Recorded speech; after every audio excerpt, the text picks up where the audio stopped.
Et positionner, c'est placer. C'est déterminer la position d'un objet ou de quelqu'un par rapport à un but à atteindre. Se positionner, c'est donc placer avec détermination, placer quelqu'un ou un objet dans une position en fonction du but à atteindre. Et lorsqu'il s'agit d'un homme ou même des objets, alors cet objet ou cette personne est appelée à jouer un rôle donné qui peut être déterminant, qui peut être un rôle majeur. Et c'est ça justement, positionner ou se positionner. Et le positionnement ici justement fait appel justement au fait que le chrétien devrait s'afficher avec détermination et assurance dans le rôle qu'il a à jouer au sein de l'Église en tant que pierre vivante. En tant que pierre vivante. Bien-aimés, le monde nous enseigne. Et le monde, dans l'enseignement que le monde nous enseigne, lorsque nous faisons partie d'une structure, pour que nous puissions bénéficier des encouragements, nous puissions bénéficier de la promotion, que nous puissions bénéficier de certaines tâches qui sont déterminantes dans cette structure, il est question que nous puissions nous distinguer, que nous puissions faire la différence avec les autres. Donc, au milieu des autres, faire tout pour s'afficher. Alors, donc, c'est aussi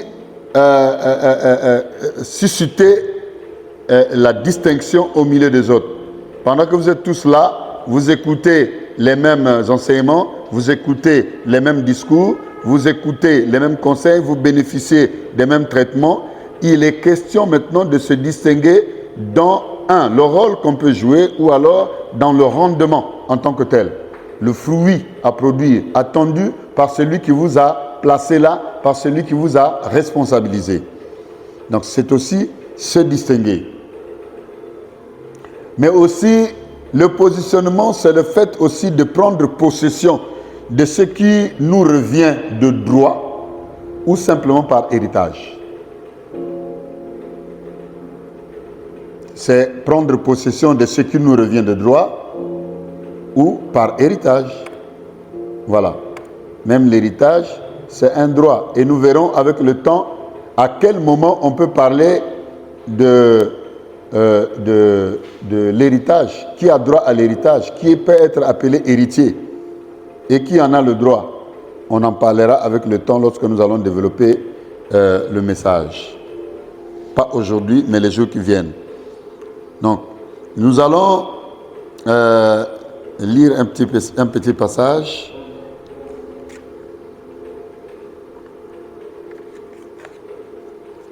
Dans Luc 13.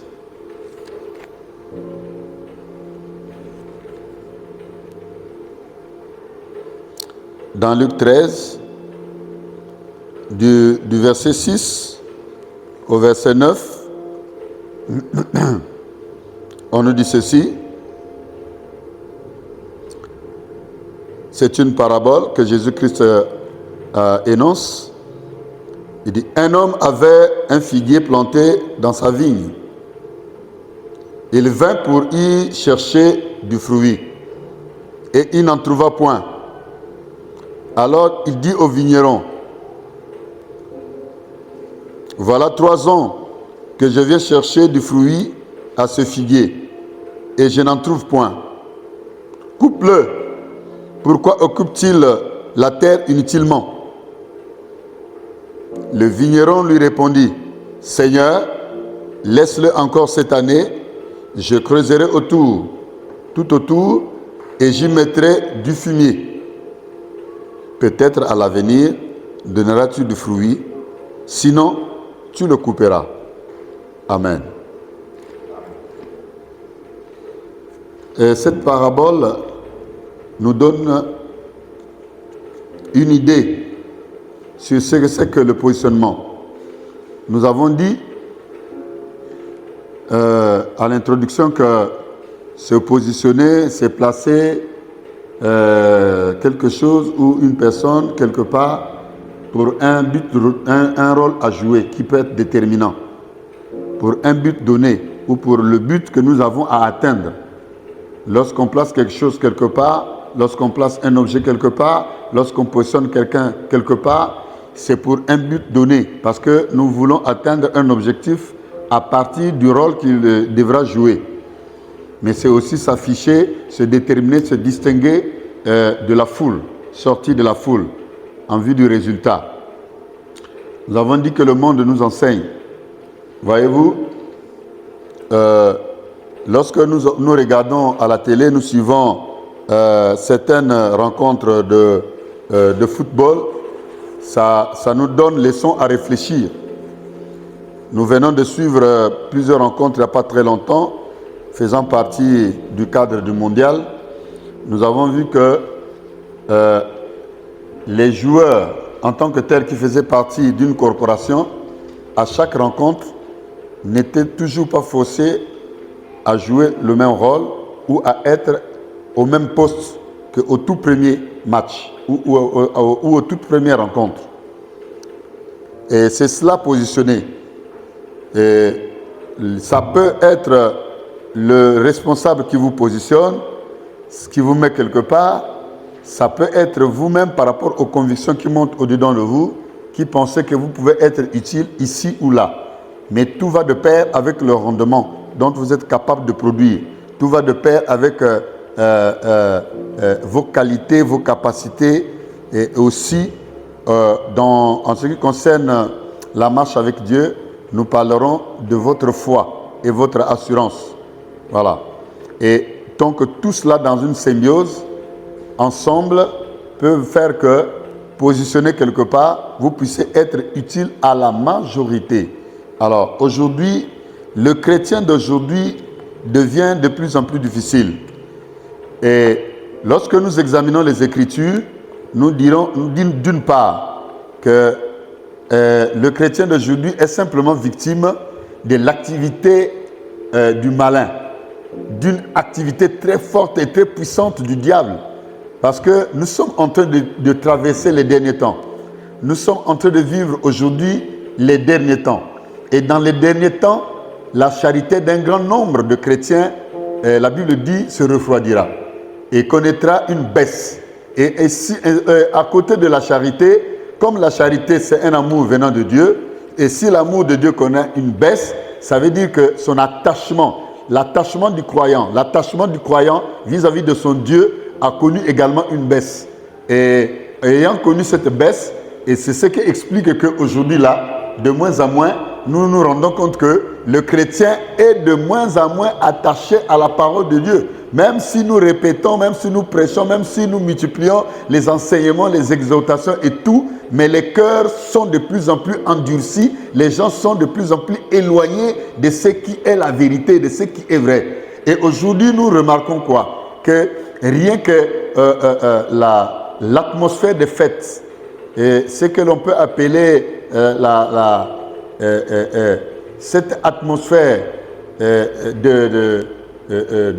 du monde, cette atmosphère maléfique, cette attraction charnelle a captivé beaucoup de nôtres qui sont repartis pratiquement dans le monde. Or, aujourd'hui, lorsque nous disons que l'année 2023, l'année 2023, c'est une année de positionnement, mais il faut bien que nous puissions savoir pourquoi. Mais il faut se positionner parce que c'est le temps des élections. On parle de l'élection ici, l'élection en Jésus, l'élection en Christ, l'élection en ce qui concerne l'Église de Dieu, l'épouse de Christ a déjà commencé. Nous connaissons tous l'histoire de Hadassa Esther. Comment est-ce qu'elle est parvenue à devenir reine, comment elle est arrivée au palais royal et qu'elle puisse bénéficier du titre, de l'élévation, de l'emplacement et d'avoir joué le rôle, bon, peut-être pas le rôle, d'avoir bénéficié cette grâce de devenir reine. Mais c'était une élection. Aujourd'hui également, nous vivons le temps de l'élection. Et pour cela, il faut donc se positionner. Et c'est là où nous disons que se positionner, c'est justement se distinguer. Alors, ici, ce que nous venons de lire ici dans le livre de Luc au chapitre 13, à partir de 6, on nous dit qu'il y avait un homme qui avait un figuier planté dans sa vigne. Il vint pour y chercher des fruits et il n'en trouvant point. Alors il dit au vigneron, voici 3 ans que moi je viens ici, je vais chercher à avoir du fruit dans le figuier que j'ai planté au milieu de ma vie, mais il s'avère que le figuier ne me donne pas le fruit tel qu'attendu. Tous les traitements nécessaires, on les lui donne, et il y a quelqu'un qui veille sur toute la vie, sur toute la plantation, et qui donne le même traitement à tous les plants qui y sont, mais tous les autres plants ont déjà donné leurs fruits, on les a rendus leurs fruits, ont déjà montré leur qualité, leur capacité à reproduire, à produire, et ont déjà montré qu'ils sont très bien entretenus. Mais lorsque je viens vers le figuier ne me donne rien. Et ça fait 3 fois que je viens. Et ce n'est pas 3 fois de manière successive, mais avec des intervalles considérables d'1 année. Alors, on dit, ça fait 3 ans que je viens chaque fois à la période indiquée pour vouloir chercher du fruit et je n'en trouve point. Alors, la Bible dit que le responsable dit au vigneron, c'est-à-dire au gardien, le maître de la vigne dit au gardien, il dit, mais pourquoi continues-tu à le garder alors qu'il occupe inutilement de la terre? Il occupe inutilement de la place. Voyez-vous, dans le Seigneur, bien-aimés, nous sommes appelés à nous positionner. Et lorsque nous occupons une position, il faille que chacun de nous puisse jouer son rôle. Lorsque tu ne joues pas ton rôle, lorsque tu ne fais rien avec le Seigneur, tu es inutile, tu es un serviteur inutile, tu es une servante inutile. Alors, il est nécessaire aujourd'hui que nous puissions chacun chercher à nous positionner pour que nous puissions montrer de quoi nous sommes capables, étant donné que nous avons accepté, nous avons écouté et accepté l'appel de Dieu et nous sommes venus à lui. Il nous a placés quelque part. Il est nécessaire, bien-aimé, que nous puissions produire les fruits attendus par lui. C'est lui notre maître. Et le vigneron ici, ça peut être ton pasteur, ça peut être le berger, c'est le conducteur qui est là, qui te donne tout le nécessaire pour entretenir ta foi, pour te maintenir en forme dans ta marche avec Dieu, pour que tu puisses entrer dans ta destinée, pour que tu sois capable d'être héritier, d'être héritière en tant qu'enfant de Dieu, en tant que servante de Dieu, en tant que serviteur de Dieu. Mais lorsque nous nous retrouvons à toutefois, certainement que certains ne se rendent pas compte que l'Éternel Dieu nous visite. Oui, il est là, par son Saint-Esprit, il est toujours présent. La Bible dit que là où 2 ou 3 personnes sont assemblées à son nom, l'Éternel Dieu est là, il est présent et il attend et il voit et il observe et il regarde et il examine qu'est-ce que X, Y, Z produisent, qu'est-ce qu'un tel produit, quel fruit un tel a déjà donné. Et c'est pour cela que la Bible nous parle d'avoir une foi vivante. Une foi vivante, c'est celle qui donne les fruits, c'est celle qui est démontrée aux yeux des hommes, que lorsque les gens vous voient, on ne te voit plus toi, mais on voit au-dedans de toi l'action du Saint-Esprit, on voit au-dedans de toi Dieu qui est en train d'agir. Mais c'est ça, se positionner. Lorsqu'on on se positionne, alors Dieu est content de toi. Celui qui est chargé également de veiller sur ta vie, de rendre compte de ta vie, de te pourvoir ce qui est nécessaire, puisque le véritable pourvoyeur, c'est lui-même Christ qui donne la sémence au semeur, lui là également regarde et il trouve que tu es à ton poste et tu donnes le fruit. À chaque fois qu'il vient, il se rend compte que tu es à ton poste, tu es chantre, tu es là toujours, pendant les répétitions, pendant les cultes tu es là, tu es protocole, tu joues ton rôle, pendant les cultes, avant les cultes tu es déjà à l'église, tu arranges ce qu'il faut arranger, tu as nettoyé ce qu'il faut nettoyer, tu as placé ce qu'il faut placer à l'endroit nécessaire parce que tu en as été enseigné. C'est cela te positionner. Mais toi, quelle est ta position aujourd'hui au niveau de l'église? Dans ta foi, quel est ton témoignage? Que peut-on dire de toi? Qu'est-ce qui fait ta distinction? Puisque la Bible dit que nous devons être les présages de ceux qui écoutent la parole de Dieu, c'est-à-dire les témoins. Ceux-là qui, lorsque le monde nous voit, le monde reconnaîtra que ceux-là, ce sont des serviteurs, des servantes de Dieu, ce sont les enfants de Dieu. Qu'est-ce qui le montre au-dedans de toi, bien-aimé, au-dedans de nous? Non, il faut se positionner. Tu n'es nulle part. Tu n'es nulle part. Or, Dieu veut te voir, non seulement dans son église, mais en train aussi de prouver que tu es attaché, que tu es là demeuré et que tu produises du fruit. La Bible nous dit, bien-aimés, dans le livre de Matthieu, que tout arbre qui ne produira pas de fruits sera coupé. La cognée est déjà mise. La cognée est déjà prête pour couper tout arbre qui ne produira pas de fruits. Regardez ici, le maître de la vigne vient, il visite, il dit, ça fait 3 ans que je viens, et ce figuier-là ne m'a jamais prouvé qu'il reçoit le même traitement que les autres plants qui sont dans la vigne. Les vignes qui sont là produisent leurs fruits, mais pourquoi le figuier là ne produit rien? Il y a quel souci, il y a quel problème? Coupe-le, il occupe la place inutilement. Gloire soit rendue à Dieu. Gloire soit rendue à Dieu.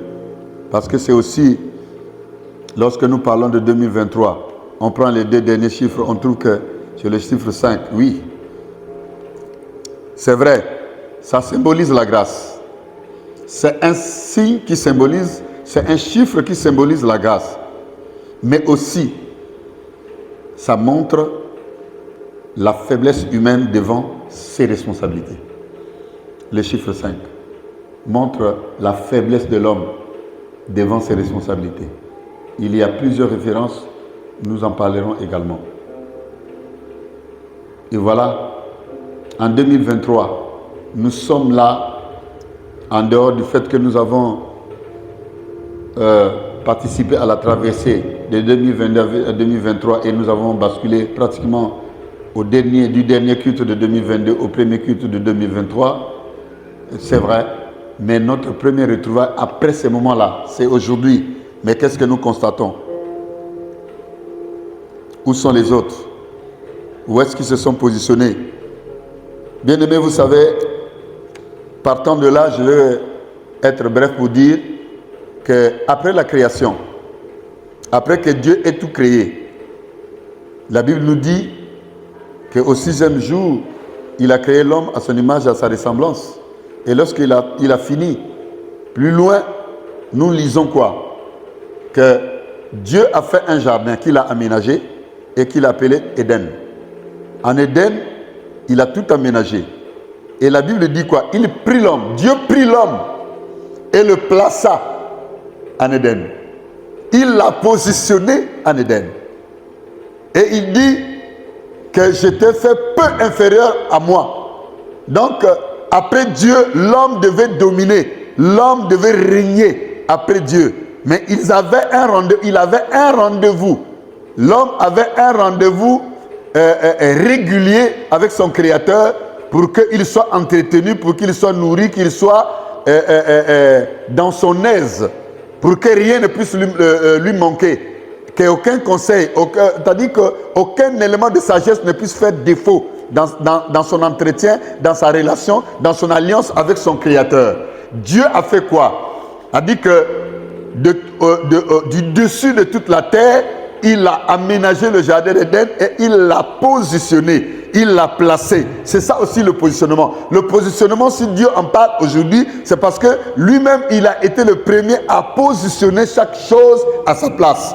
Il faut que toi, en tant que chrétien, en tant que chrétienne, tu connaisses ta position ici sur terre, que tu connaisses ta position dans la famille, que tu connaisses ta position dans l'église, que tu connaisses ta position dans le monde. Il faut que tu connaisses quelle est ta position et quel est le rôle que tu as joué. Est-ce que toi, tu es né inutilement? Est-ce que tu es né au hasard? Non. Il faut que tu saches que tu es né pour jouer un rôle. Et Dieu attend de toi que tu puisses jouer correctement ce rôle. Lorsque tu ne joueras pas ce rôle, il pourrait t'effacer de l'existence. Lorsque tu voudras jouer un rôle contraire, il pourrait introduire ou susciter une certaine, ce que nous pourrons appeler une volonté permissive de Dieu qui pourrait faire qu'il y ait un nettoyage pour restaurer une race à son image. C'est ce que nous avons vécu du temps de Noé. Lorsque l'homme s'est perverti, il a commencé à faire autre chose. La méchanceté s'est accrue. Alors en ce moment-là, Dieu s'est repenti d'avoir fait l'homme à son image et à sa ressemblance. Et en ce moment-là, il a suscité ce qu'on appelait le déluge. Pourquoi? Parce que l'homme n'était pas à sa position qu'il attendait. La position que Dieu attend de nous ici, c'est avant tout une bonne position morale, une bonne position spirituelle, une bonne position de notre relation, de notre alliance avec lui. Quelle est ta position aujourd'hui? Où est-ce que tu es positionné? Voyez-vous, lorsque Dieu a placé, je disais, Adam en Éden, il lui a donné toutes les instructions nécessaires avec en lui indiquant un lieu de rencontre. Il lui a indiqué un lieu de rencontre. Et c'est une position indiquée par Dieu. Ça veut dire quoi? Que lorsque nous prions, lorsque nous voulons servir Dieu, il faut également que nous soyons attentifs à ce qu'il nous dit. Il faut que nous ayons une oreille spirituelle pour que nous puissions savoir que je suis arrivé dans ce milieu pour prier parce que la voix de Dieu m'a parlé. Parce que c'est Dieu qui m'a interpellé. Parce que c'est Dieu qui m'a orienté. On ne doit pas marcher n'importe comment. Le problème, c'est que l'homme aime ce qui frappe des regards. C'est pas mal.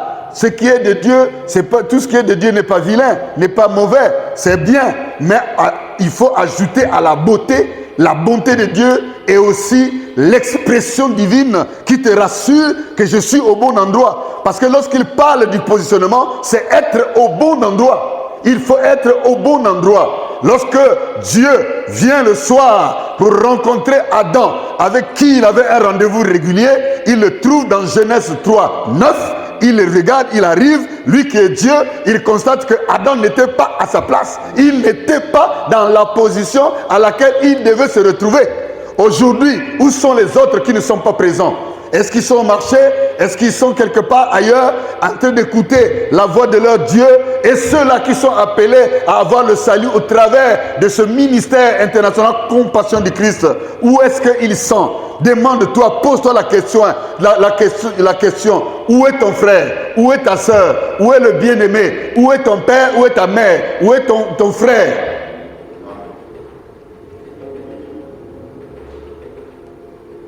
Le positionnement en Christ, c'est un positionnement d'abord de bonne moralité, un positionnement spirituel, c'est un positionnement révélateur. Lorsque tu es là au bon endroit, alors Dieu interviendra au moment opportun et dans cette bonne position, il va changer ta condition. Lorsque tu es bien positionné, il viendra, il prendra soin de toi. Il a dit à Adam en Éden, attention, tu pourras manger de tout, sauf le fruit de l'arbre de la connaissance du bien et du mal. Il l'a positionné aussi au plan moral et au plan spirituel. C'est un positionnement. L'éducation morale, c'est un positionnement. Il faut que tu sois bien éduqué, que tu sois bien positionné pour que tu puisses entrer dans ta destinée. Quelqu'un qui n'est pas bien éduqué, il peut rater son destin.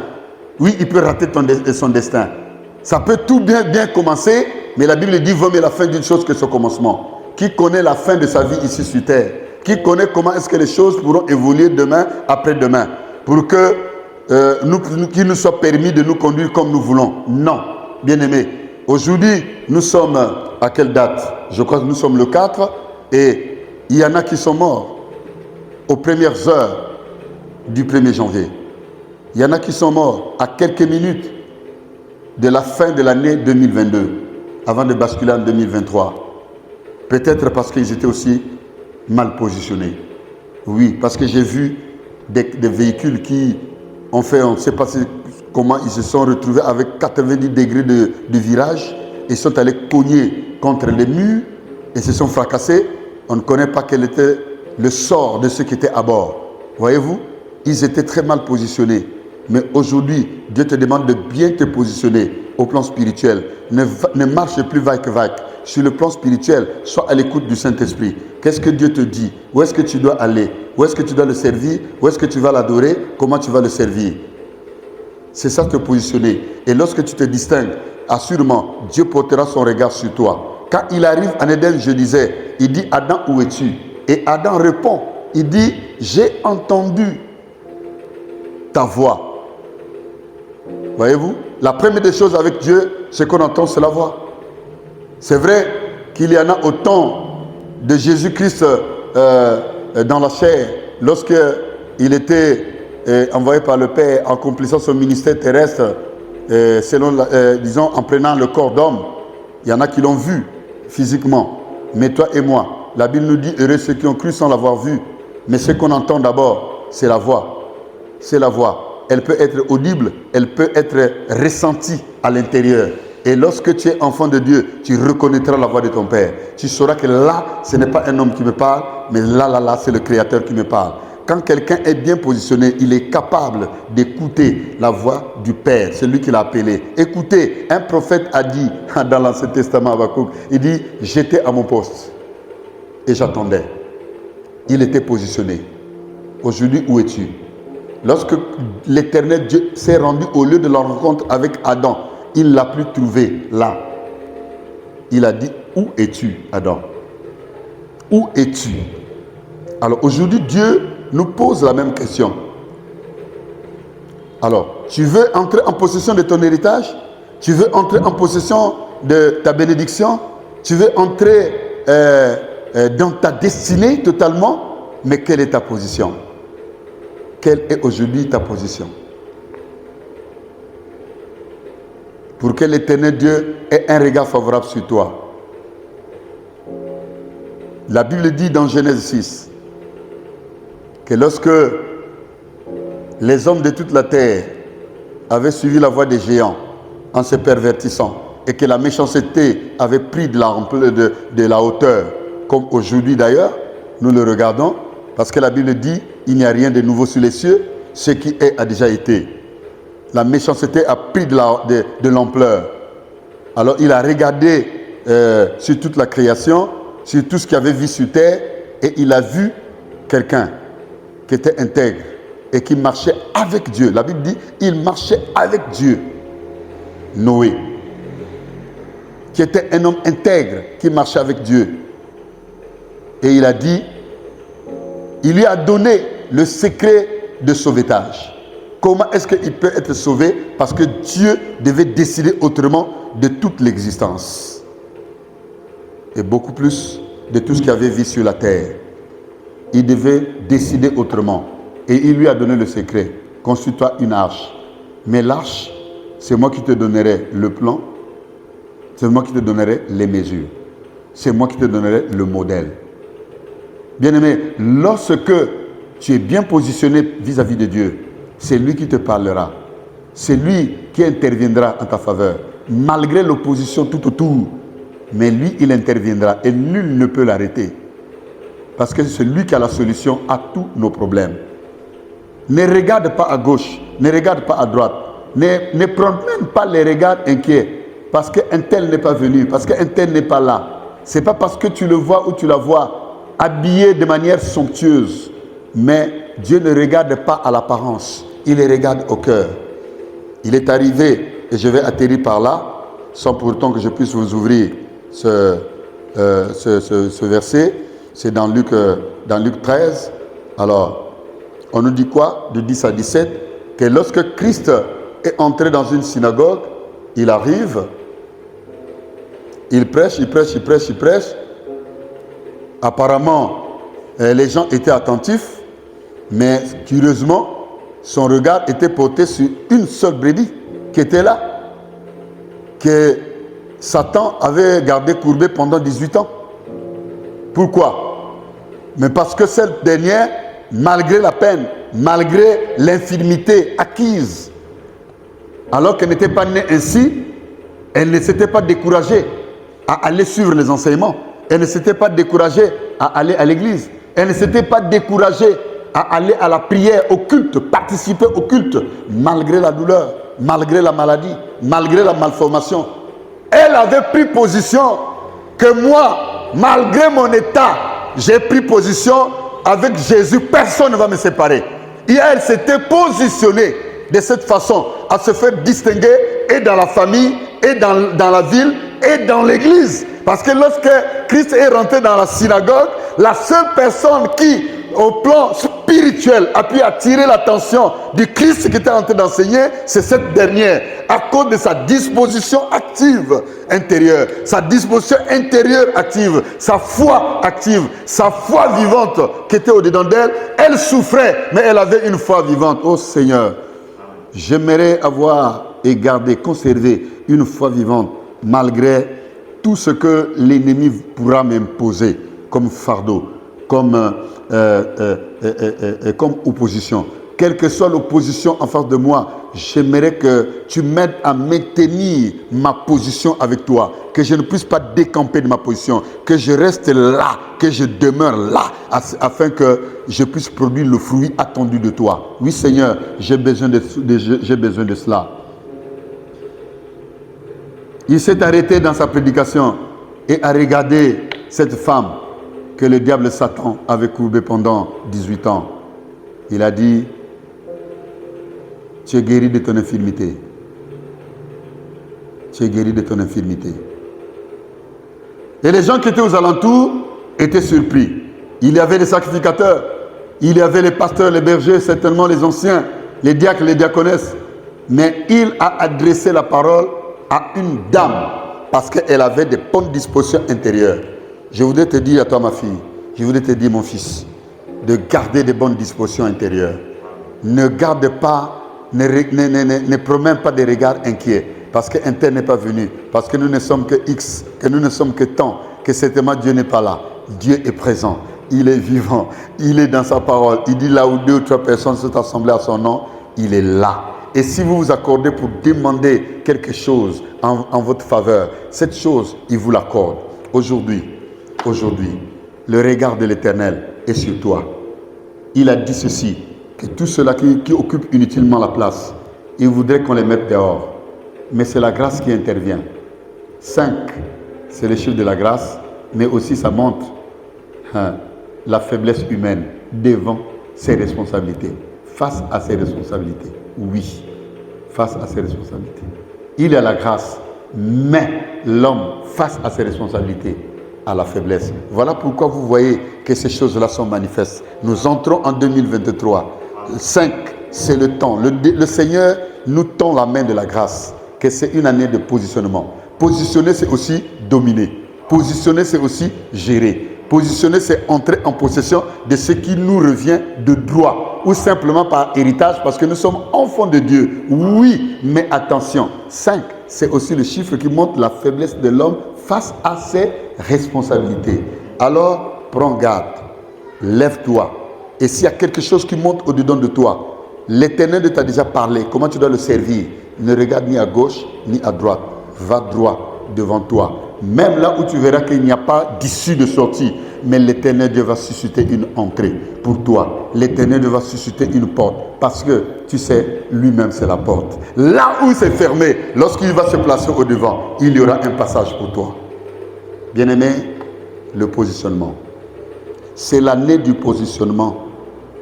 Pense à ce message. Désormais, que cela constitue pour toi une boussole, une orientation pour cette année, que je ne dois pas quitter mon poste. Je ne dois pas quitter mon poste. Lorsque tu auras joué un rôle ici et que tu peux encore jouer un rôle là-bas, ce n'est pas grave. La Bible dit ceci, qu'on notera à celui qui n'a pas pour donner à celui qui en a pour qu'il soit dans l'abondance. Tu pourrais jouer 2 rôles, tu pourrais jouer 3 rôles, tu pourrais jouer plusieurs rôles dans l'église parce qu'il y a des gens qui ne s'affichent pas. Mais toi, affiche-toi. Affiche-toi. Et l'Éternel Dieu portera les regards sur toi. Il ne regardera pas le pasteur, il ne regardera pas l'ancien, il ne regardera pas le diacre, la diaconesse, mais il fixera le regard sur toi parce que tu es dans une bonne position. Alors, au bon endroit, on finit toujours par rencontrer le Seigneur. Sois à l'écoute. Tes bonnes dispositions spirituelles et morales, garde-les pour la gloire du Dieu Tout-Puissant qui t'a appelé et qui t'aime tant. Que le Seigneur te bénisse.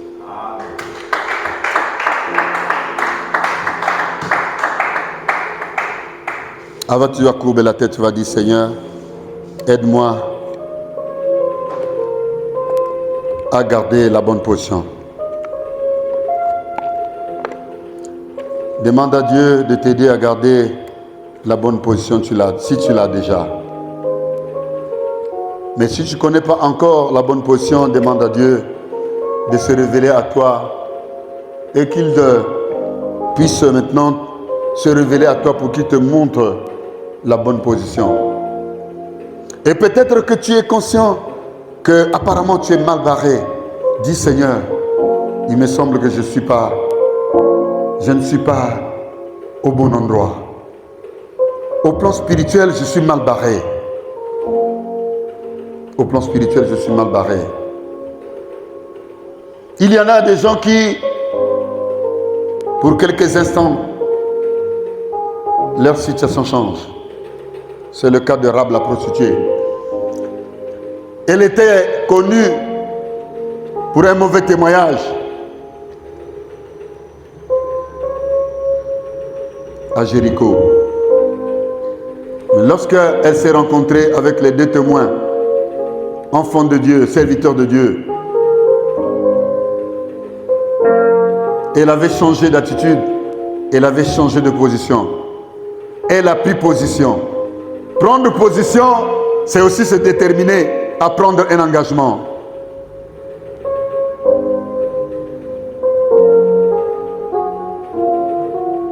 Que dis-tu ce soir? Dis à Dieu, viens à mon secours et que je connaisse ma bonne position et que je sois capable de la garder.